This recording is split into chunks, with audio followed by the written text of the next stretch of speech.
ہمارے خداوند یسوع کی انجیل مقدس یوحنا کے مطابق اس کا 14واں باب 6 سے 14 آیات تک۔ یسوع نے ان سے کہا کہ راہ اور حق اور زندگی میں ہوں، کوئی میرے وسیلے کے بغیر باپ کے پاس نہیں آتا۔ اگر تم مجھے جانتے تو میرے باپ کو بھی جانتے، اور اب سے تم اسے جانو گے اور تم نے اسے دیکھا ہے۔ فیلبوس نے اس سے کہا، اے خداوند، باپ کو ہمیں دکھا تو ہمارے لیے بس ہے۔ یسوع نے اس سے کہا، اے فیلبوس، میں اتنی مدت سے تمہارے ساتھ ہوں، کیا تم مجھے نہیں جانتا؟ جس نے مجھے دیکھا ہے اس نے باپ کو دیکھا ہے۔ پھر تو کس طرح کہتا ہے کہ باپ کو ہمیں دکھا؟ کیا تجھے یقین نہیں کہ میں باپ میں ہوں اور باپ مجھ میں ہے؟ یہ باتیں جو میں تم سے کہتا ہوں اپنی طرف سے نہیں کہتا، لیکن باپ جو مجھ میں رہتا ہے وہی اپنے کام انجام دیتا ہے۔ میرا یقین کرو کہ میں باپ میں ہوں اور باپ مجھ میں ہے، نہیں تو کاموں ہی کے سبب سے یقین کرو۔ میں تم سے سچ سچ کہتا ہوں کہ جو مجھ پر ایمان لاتا ہے وہ بھی یہ کام کرے گا جو میں کرتا ہوں، بلکہ ان سے بھی بڑے کرے گا، کیونکہ میں باپ کے پاس جاتا ہوں، اور جو کچھ تم میرا نام لے کر باپ سے چاہو گے وہ میں ہی کروں گا، تاکہ باپ بیٹے میں جلال پائے۔ اگر تم میرا نام لے کر مجھ سے کچھ چاہو گے تو میں وہی کروں گا۔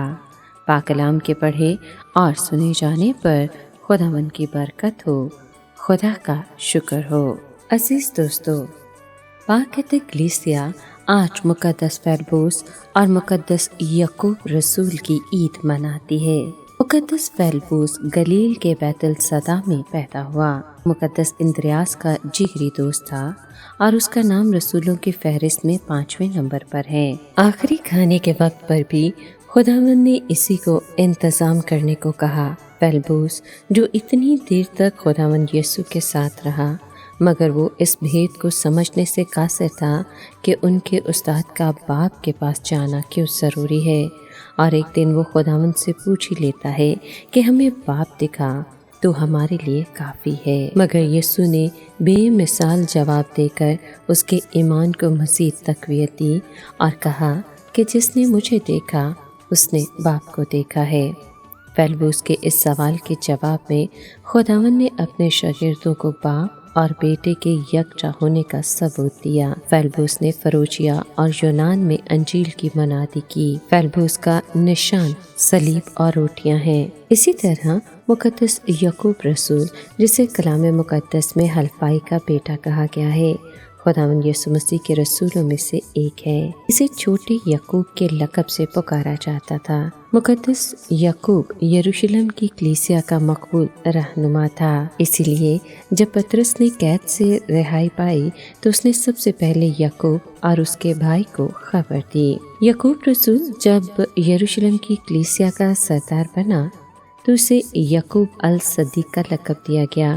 یروشلم کی مجلس میں یہ بات زیر بحث تھی کہ غیر قوموں کو یہودی دستور اپنانا ضروری ہے یا نہیں، تو اس نے مقدس پطرس کے حق میں فیصلہ دیا، جو اس بات کے حامی تھے کہ غیر اقوام براہ راست مسیحیت قبول کر سکتے ہیں۔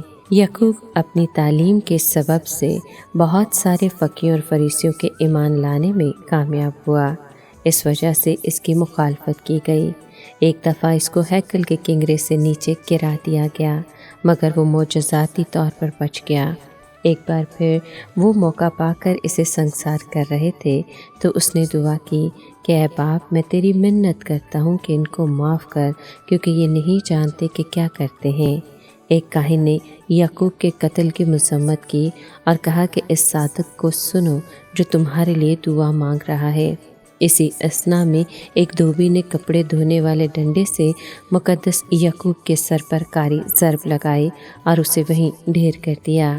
یوں اس نے یسوع کے جلالی ہونے کی گواہی دی اور جامع شہادت نوش کر کے اپنی دوستی کا حق ادا کیا۔ آئیے ہم بھی آج یہ دعا مانگیں کہ خدا باپ ہمیں بھی مقدس فیلبوس رسول اور مقدس یعقوب رسول جیسا ایمان عطا فرمائے۔